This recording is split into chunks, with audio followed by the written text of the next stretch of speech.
Okay, today we are talking about Anacreon's Defeat by Henry Purcell.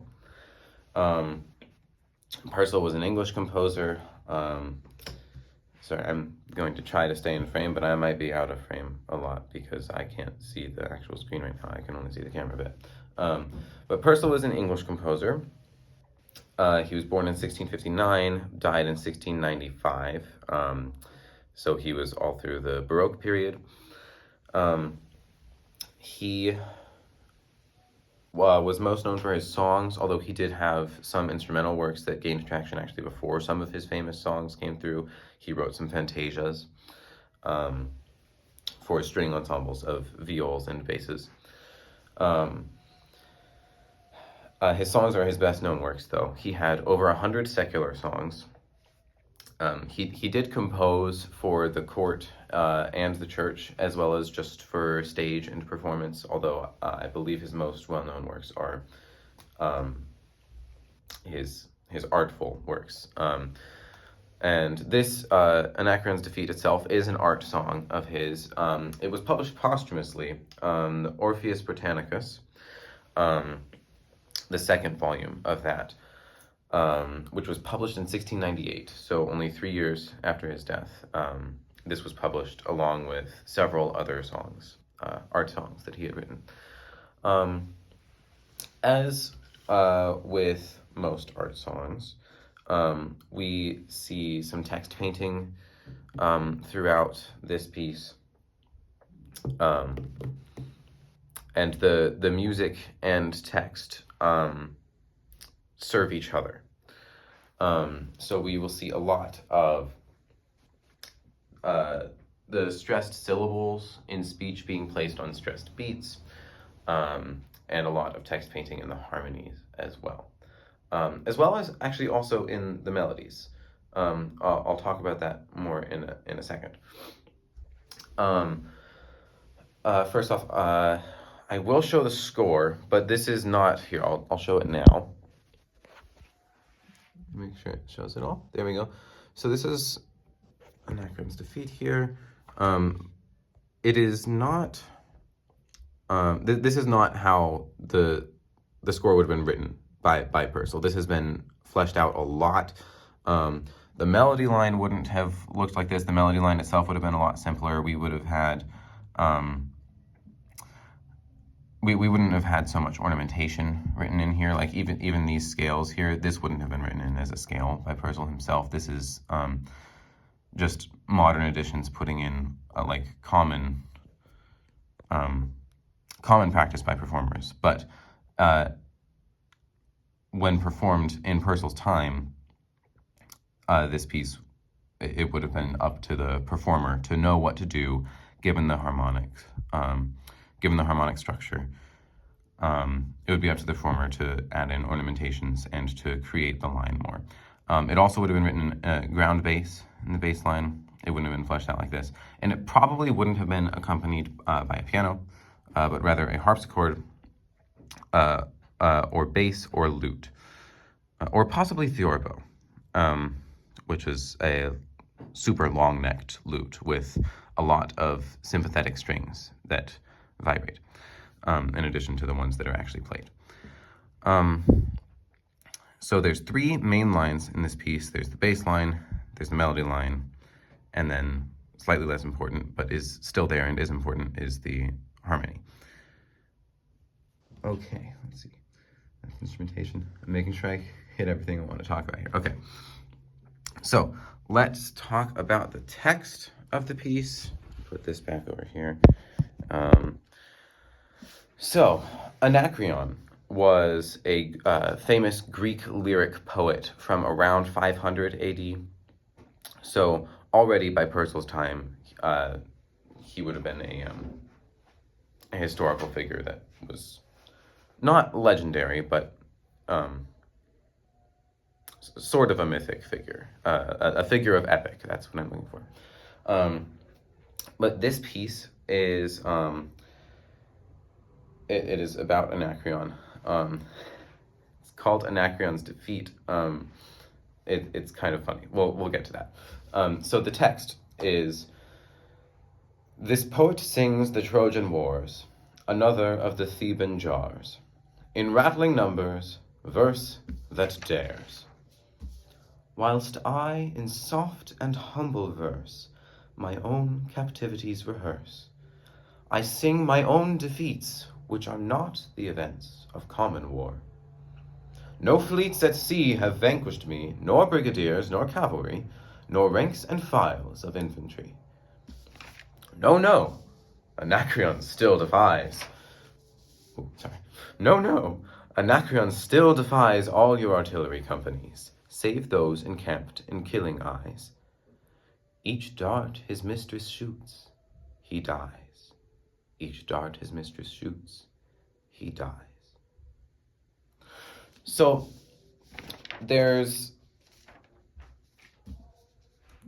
if you're looking at this only on the surface level, I suppose you could interpret it a couple different ways, but I think the clearest way is this is the poet Anacreon trying to woo a woman. But he's a master of the liberal arts, not the martial ones, and so he wants to play that up and be like, I am not brutish, I am no soldier, but I am a master of the heart. I'm a master of love. So the opening section, he just sets the stage. This poet sings the Trojan wars. I tell the stories. I do not fight them. I only live to tell them. And then he takes into the slow section a much more lyrical and dramatic tone and humbling. Whilst I in soft and humble verse. Then we come back to another allegro, and he gets a little bit boastful again. No fleets at sea have vanquished me, nor brigadiers, nor cavalry. No, nothing can get to me. No, Anacreon still defies all your artillery companies. And then there's the little coda, and I believe dear Anacreon has been rejected because he says, Alack, I am slain. Each dart his mistress shoots, he dies. So, I think that the piece is kind of making fun of the text a little bit, but it's overall, it's lighthearted, even though it can sound dramatic. So I'm going to play the recording of it here, and I will show the score while we do that.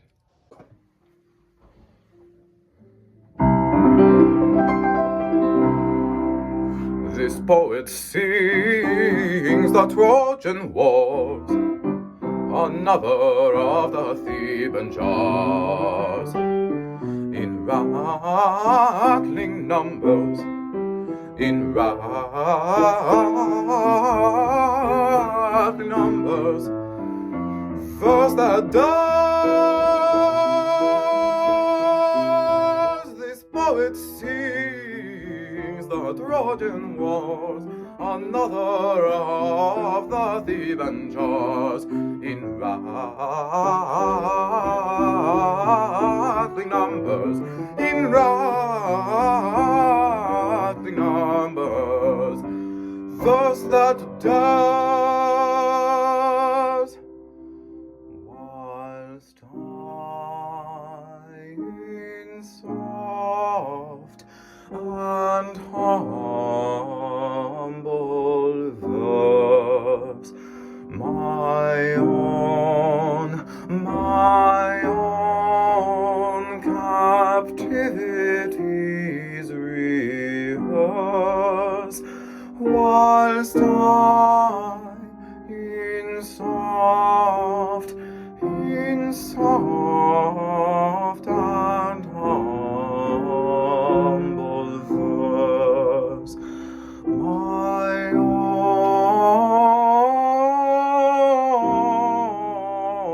captivities rehearse. I sing my own defeat,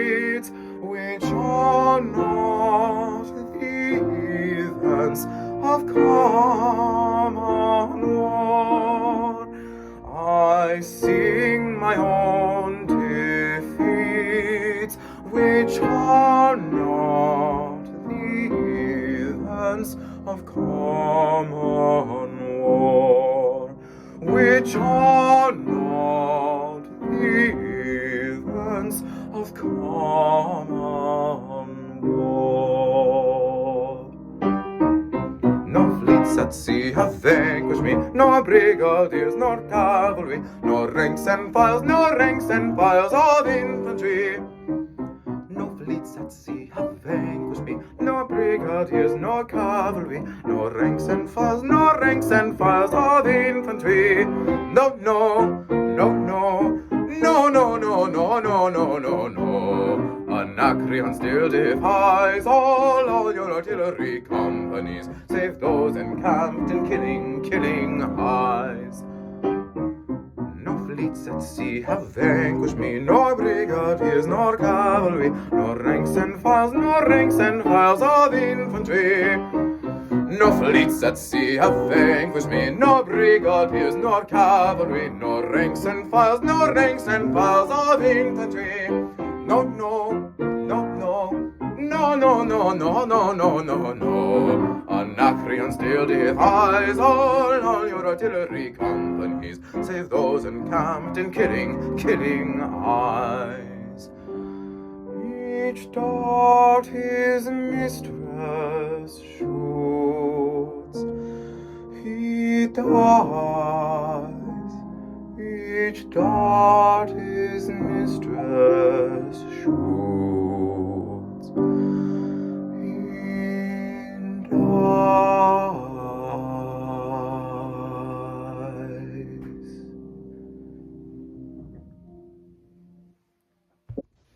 Okay, I just stopped the video by accident, but this is right after. Oops. Okay, that was I was performing that with my excellent pianist that I work with, Adam Shank. We were recording that before my jury.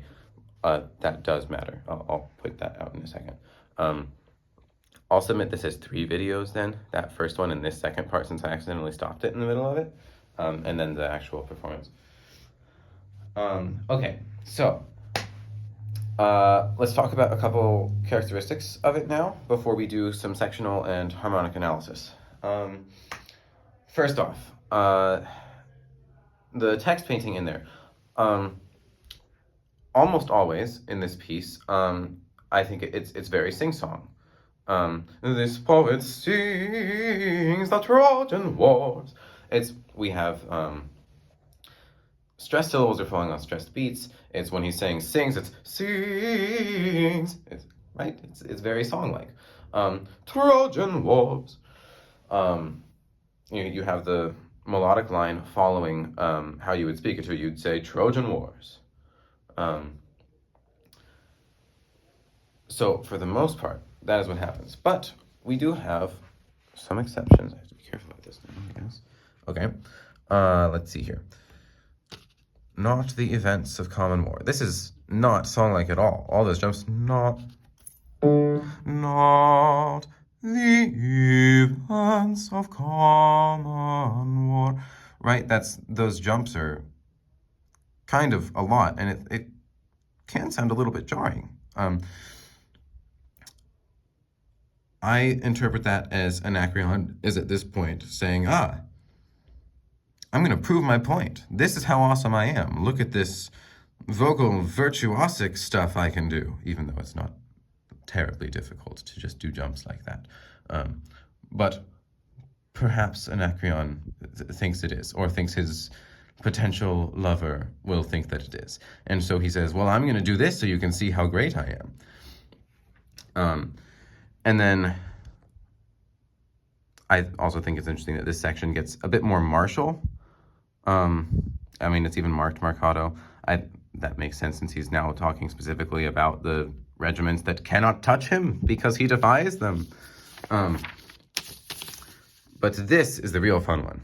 The last notes. He dies. There's a second option for that.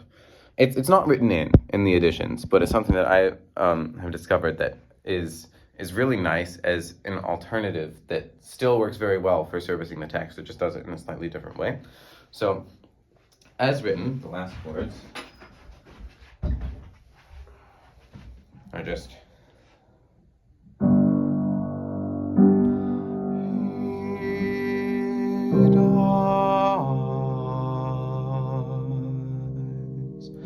sort of somber. I like to do a breathy tone on He Dies because it's sort of like his last gasp, even though he's not actually dying. But it services the drama that he's portraying to his lady love. Also, I just think it's funny that he gets rejected in the end, and he writes it as like, "Oh, alack, I am slain. Each dart she shoots, I die." But in third person, of course, because how else can you be so dramatic? Anyway, there's another option that I found, which is taking it down the octave. This is sort of the same in those jumps. Those jumps there serving as sort of vocal virtuosity. You can do the same thing by going down the octave at the end. I quite like this. I started doing it when I first learned the piece because I know that I have that note sometimes, and I wanted to see if I would have it on that particular day, and then I did it to show off, because why not? If you've got the low C, I mean, sing the low C. And would Anacreon not possibly try that as well? So there's two options. You can also do He dies.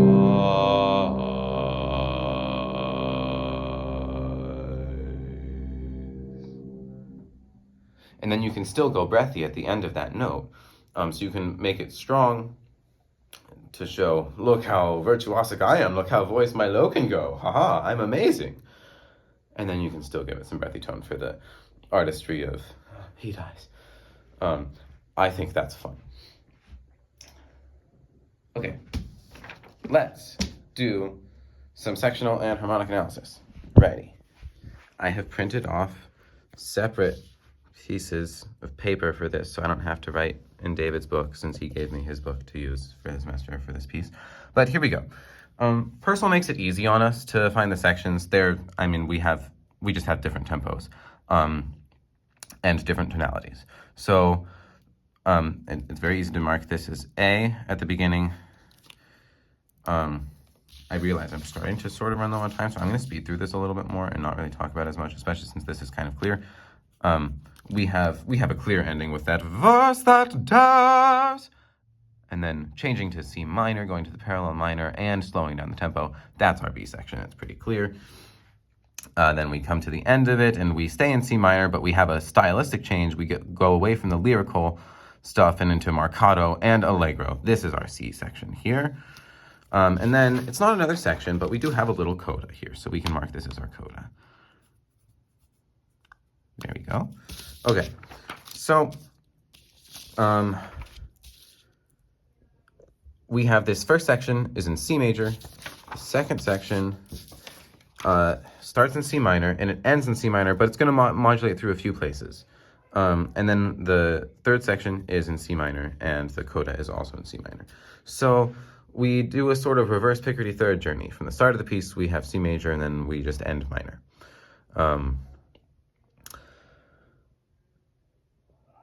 This piece is not a sonata, but it does display some elements of sonata. There's no P theme or S theme, and those themes don't come back. There's no like repeated material in that sense, which is why we know it's definitely not a sonata. But the movement through different tonalities in the B section is sort of developmental, and then ending in C minor to be in the home key is sort of like going to the recap. So there's a little bit of sonata-ish there, but really this is just a sectional piece, A, B, C, coda, and nothing is repeated, and nothing is really related to each other either, which I think is interesting. But, okay, let's do some brief harmonic analysis of the first section. The first section is very simple. Let's see, we're in C major. This is a one chord. We stay on one. We're just doing tonic expansion for a really long time here, right? We have a brief little bit of 5 before we go back to 1, and then again we have 5 for only an 8th note before we go back to 1. This is an interesting secondary dominant. It's a 7/6 of 5, I think. Let me mark that here. 7 diminished 6 I'm not going to draw the arrow because that's going over the line, but of 5, and then we go to 5 here. And it's funny because the root itself is suspended over. We start with the G there. Let me set this down for a second. So, another of the Theban jaws. So we've tonicized the dominant there. But it's interesting since we have a suspension up here. I think that's cool. But then, right back to 1. In Ra. And then we're back in 1. Ra. Oh, I'm sorry. You're good. No worries. So then we're going to go over to 6 here and do the same thing. Sorry, hold on. Yes. 1, and then we do the same motif, but down in 6. And then we're going to spend some time here, actually. I don't know. I don't want to call it a full modulation because we're really only there for a couple lines, but you can see here with the G sharp over here and the F sharp there in the line, we have sort of modulated to A minor for a little bit here. Then we have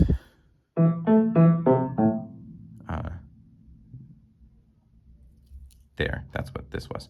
So you can see we're now doing sort of the same thing that we did in C major up there, but we're just doing it in the relative minor here now. Or we're going back and forth from the 1 of the relative minor to the 5 of the relative minor. But we don't stay there for very long, so I suppose we could call it a pivot chord. I'll do this just for simplicity's sake. And then, gosh, that would make this a 5. And then we come back to 1. It's hard writing on top of a piano sometimes. This is more action on 5. And actually it's 5-7 with the D and the bass, you can see there. And then back to 1. And then again, we stay on 5. We get a little bit of 1 here in the middle. But then go back to 5. And then 1. Is it here? Sorry, I've sort of forgotten what modulates back. Ah, I see, yes. So I'm going to label this as if we're already in home key, where I don't think we are yet, but there. And then we get back to 1 by here. Oh gosh, I think I'm already at time.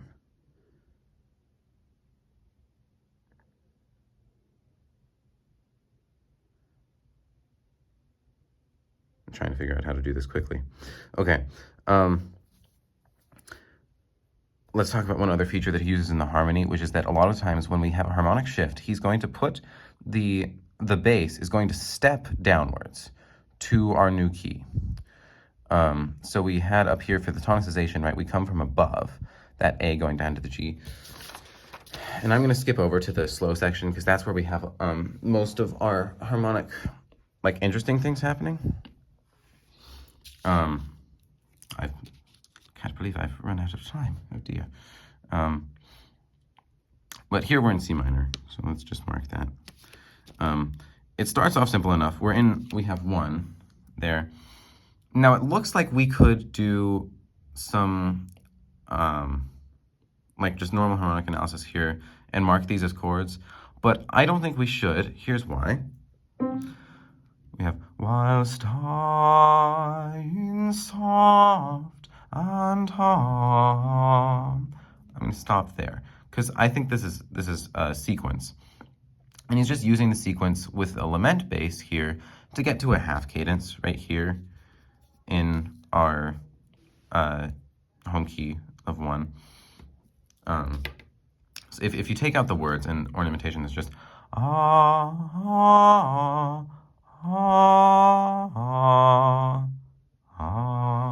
So he's using a sequence that's just moving downwards to get us to the half cadence. So I wouldn't mark these with harmonic analysis.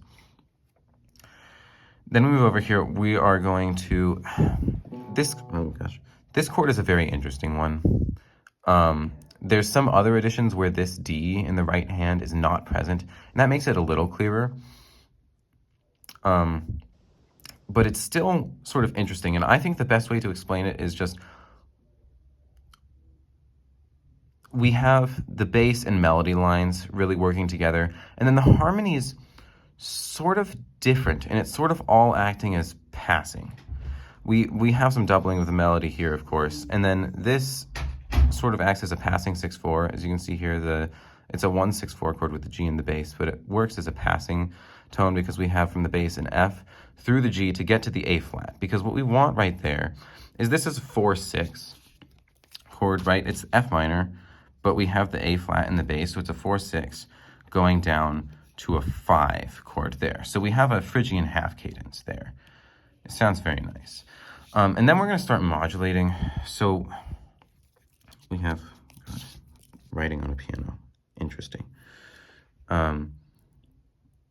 We have a 1 there. And then again, we just sort of have a lot of downward motion. It's less clear, the sequence, but it still is a sequence. Whilst I in soft. It's the sequences of that suspension down to the chord tone. And again, it's the same thing as up here because it's a sequence that's getting us to a half cadence. Only this time, we've modulated, haven't we? Yes, we have. It's a half cadence in a new key. It's a half cadence in our new key, which is F minor. But I think it's interesting that he keeps the G in the bass as if it would be a half cadence in our home key of C. But we see up here that it's not. And I think that we get more of a sense that it's a half cadence in F minor when we listen to the melody line. I'm going to set the phone down for a second. And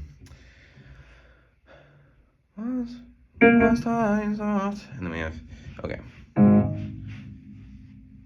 Playing piano is interesting standing up. Soft and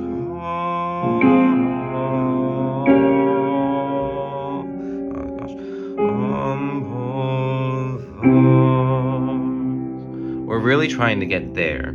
So he has a sort of half cadence with this. Right, we want to go. But it's not very strong because it's in the second inversion. We have a G in the bass instead of a C in the bass.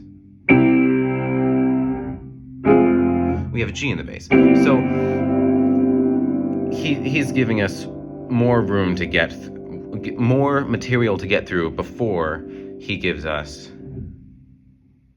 the half cadence there. Here we go. Okay. And the reason for this, I think, is because of the repetition of the text, right? Anacreon at this point is, he's really trying to sell his sensitivity and his strength in that sense. So he's going to repeat the text, right? Whilst I in soft and humble verse, my own captivities rehearse. That repetition, it makes us need a little bit more. So he gives us a little bit more. And he makes it a weaker cadence there. I wouldn't actually even call it a cadence. He gives us a weaker chord there so that he can expand it a little more with the rest and allow the voice actually to do the harmonic change. The voice gives us the D flat that really says, hey guys, F minor. Wait.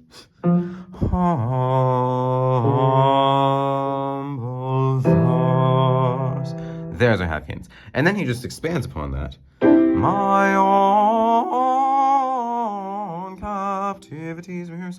And then he gives us a PAC in F minor in our new key. So we have a PAC down here. Then we're going to move through to our next key. Again, we're going to see passing tones in the bass like we saw up here. This F sharp is going to act sort of as a passing tone because we have an F to get to the F sharp to get to a G up here. Up here we have G minor, which is actually going to act as a pivot chord to get us to B flat major. And that's going to get sold a little bit here because we have a predominant and dominant for B flat major. And then it's when we get the A natural in the bass that it's really sold to us. Let me play it.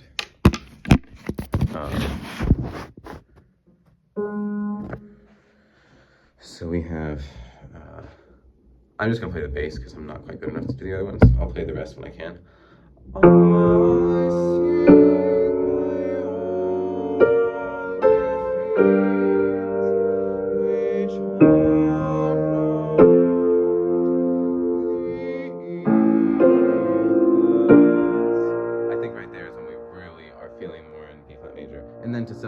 gives us a 5-1 like he was at the start in the first section.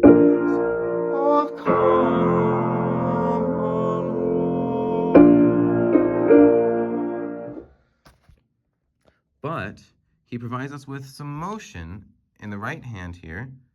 Well, Purcell doesn't, but the editors do, because we have more to get through. He's going to sing those words again. So we don't want to just stop on Common War. We have more. So we're in B flat major now, and we need to get back to C minor. So what's he going to do? Yeah, again, he's going to give us a descending bass to get what he wants. And the important bit is that when we get to this E natural here, makes us want to go back up to the F. Well, I'll play from up here. I sing my haunted feats, yes, feats which are not the events of common war. And I want you to really listen to that left hand, because predominant, dominant. And he even gives us cadential 6/4 there on the dominant, on the word common. And then he's going to repeat that same line to really drive it home. And then we get to the martial. And this section is much more straightforward. Gosh, I wish I had more time to go through. I'm just over time. That's too bad. He's going to modulate a couple times to the relative major, to E flat major here. Nor ranks and files of infantry. It's really clever what he does, because he has some nice C minor stuff here. The B natural gives us a leading tone. No fleets at sea have vanquished me. I like that. And then nor brigadiers, nor cavalry. Yeah. Then he gives us some E flat major stuff. Nor ranks and files, nor ranks. But haha, he's setting us up to go to the G. This little bit here is tonicizing G. Ranks and files. It wants to go there. Ranks and files of infantry. So he gets us back to the 5 of our key that we want, which is C. But then he says, no. We're going to continue on. No. We don't want to hear an A natural there in C minor. No. And he's just moving us through. And it's the bass line that's important through all of this. It's moving sequentially. That part's just fun to sing. Sorry, I got distracted. When we get to this line here, he'll give us the E naturals to go to F again. I should show the other time. Like here, in the slower section, to give us the F as our predominant, except this time he expands it more. Right, we have. He really gives us more work on the predominant, and then. Sorry.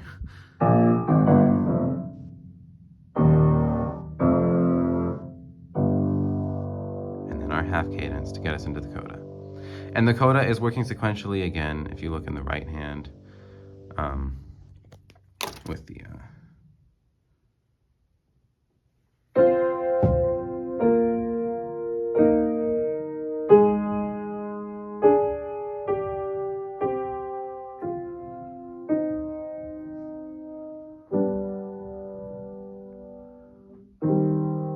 And I really like that in the right hand we actually just have a scale, right? I'll go from the start of coda. Each dart his mistress shoots, he dies. Each dart his mistress shoots, he dies. So the suspensions in there, There's a bunch of suspensions, but they all work in a scale. So it itself has its own line too. Oh man. It's a really great piece. I went all over the place there at the end. Apologies. Hopefully it was okay to follow. I am going to play the piece one more time now that we have those things in mind, and then we can be done. And this time I'll do this so we can see some more expressions instead of being on the score. This poet sings the Trojan Wars, another of the Theban jars. In rattling numbers, in rattling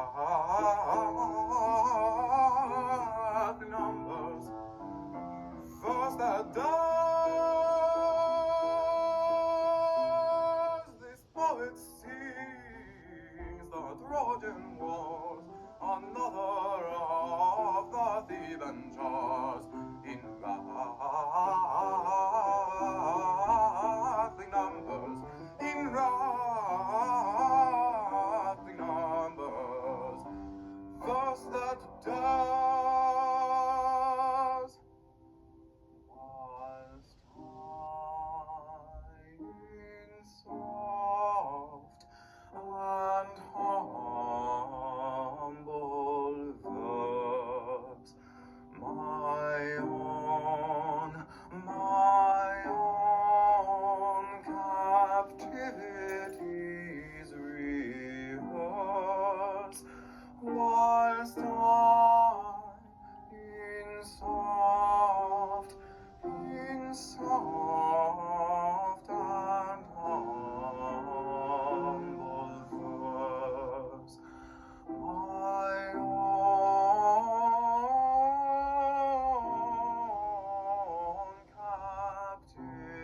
captivities rehearse. I sing my own defeats, which are not events of common war. I sing my own defeats, which are not events of common war, which are not events of common war. No fleets at sea have vanquished me, nor brigadiers, nor cavalry, nor ranks and files of infantry. No fleets at sea have vanquished me, nor brigadiers, nor cavalry, nor ranks and files of infantry. No, no, no, no, no, no, no, no, no, no, no, no. Anacreon still defies all your artillery companies, save those encamped in killing eyes. No fleets at sea have vanquished me, nor brigadiers, nor cavalry, nor ranks and files of infantry. No fleets at sea have vanquished me, nor brigadiers, nor cavalry, nor ranks and files of infantry. No, no, no, no, no, no, no, no, no, no, no, no. Anacreon still defies all your artillery companies, save those encamped in killing eyes. Each dart his mistress shoots, he dies. Each dart his mistress shoots, he dies.